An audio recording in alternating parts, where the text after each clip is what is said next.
Bollywood queen Kangana Ranaut upcoming film Dhaakad की release से पहले अपनी धाकड़ बयानबाजी को लेकर चर्चा में है।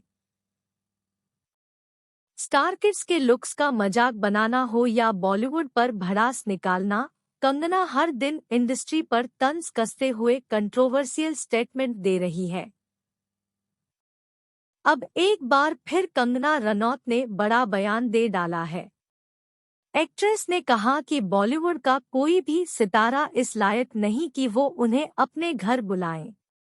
कंगना से एक इंटरव्यू में इंडस्ट्री के उन 3 लोगों के नाम पूछे गए जिन्हें वे अपने घर इनवाइट करना चाहती हो। इसके जवाब में बेबाक कंगना ने कहा, बॉलीवुड से तो इस सेवा के लायक कोई भी नहीं है। घर तो बुलाओ ही नहीं, बिल्कुल नहीं। बाहर कहीं मिलो तो ठीक है, घर मत बुलाओ। इसके बाद कंगना से पूछा गया क्या इंडस्ट्री में उनका कोई सिंगल फ्रेंड भी नहीं है। जवाब में एक्ट्रेस बोली, नहीं, बिल्कुल नहीं। मेरे दोस्त बनने लायक है ही नहीं ये लोग। मेरा दोस्त बनने के लिए क्वालिफिकेशन चाहिए होती है। अब कंगना के ये तीखे बयान इंडस्ट्री के उन लोगों को चुभ सकते हैं जिन्होंने कंगना को सपोर्ट दिखाया है। पिछले ही दिनों कंगना को बॉलीवुड के दबंग सलमान खान ने सपोर्ट किया। सलमान ने कंगना की फिल्म धाकड़ का ट्रेलर अपने सोशल मीडिया अकाउंट पर शेयर कर कंगना और उनकी टीम को बधाई दी। सलमान के जेस्चर से खुश होकर कंगना ने आभार भी जताया था।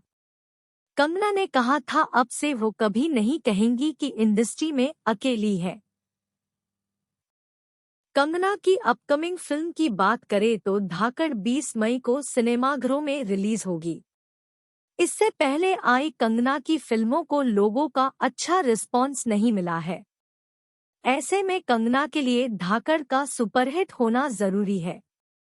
वैसे भी इन दिनों बॉक्स ऑफिस पर हिंदी फिल्में पिट रही हैं। कंगना की ये फिल्म इस ट्रेंड को चेंज करे, फैंस तो यही उम्मीद लगा रहे। जिन कैंप की बात मैं सदा करती रही हूँ, वो सामने वाले को खत्म करने के लिए किसी भी हद तक जा सकते हैं।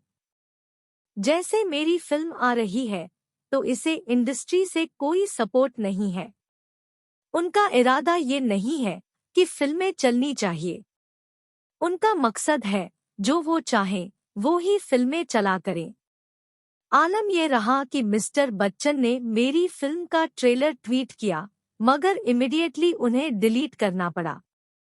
अब यह उन पर प्रेशर था या कुछ और वह तो पता नहीं, लेकिन इतनी बड़ी हस्ती पर इतना बड़ा प्रेशर आ सकता है या उन्होंने खुद ऐसा किया, वह हम नहीं बता सकते। तो इस टाइम पर सोच सकते हैं कि कैंप वालों के दिमाग कहाँ चल रहे हैं।